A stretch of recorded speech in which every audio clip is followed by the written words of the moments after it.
అన్నయ్య ప్రత్యేకంగా చెప్పాడు, రఘుబాబు వేస్తాడు వేషం అని చెప్పేవాడు రాజేష్ అన్నయ్య.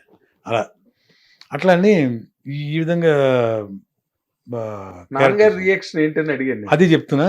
గాంధీ జయంతి అవార్డు వచ్చినప్పుడు ఆ నాన్నగారు అవార్డ్స్ ఫంక్షన్లో రవీంద్ర భారతిలో ఉంటే నాన్నగారు స్టేజ్ మీద పిలిచి అవార్డు వేరే పెద్దలు ఎవరో ఇస్తున్నారు, నాన్నగారితో కూడా కలిపి ఇవ్వండి సార్ అని చెప్పి నాన్నగారి చేతుల మీద కూడా తీసుకున్నాను అనమాట. వారు పెద్దలు వచ్చిన అతిథులు నాకు ఇచ్చేవారు మామూలుగా, ఉంటారు కదా, వారు నాన్నగారితో కలిపి నేను తీసుకున్నా.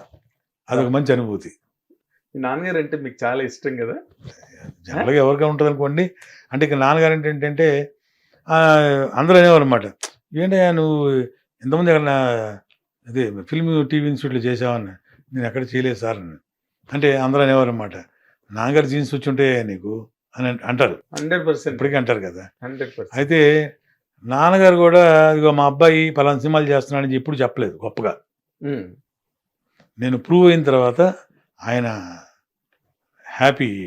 ఇది ఎలా అంటే అది ఎవరెస్ట్ శిఖరం. 100%. నాకు తెలుసు మీరు ఎవరిని ఇమిటేట్ చేయరు.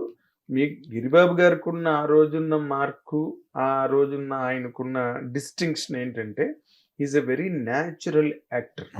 డైలాగ్ చెప్పేటప్పుడు తణుకోవడం అసలు ఈయనకి నేను మీ ఇద్దరి విషయంలో అనుకుంటా, వీళ్ళకి రైటర్లు రాస్తారా డైలాగులు, లేకపోతే వీళ్ళు సొంతంగా చెప్పేస్తారా డైలాగులు లొకేషన్లోనే అని చెప్పి.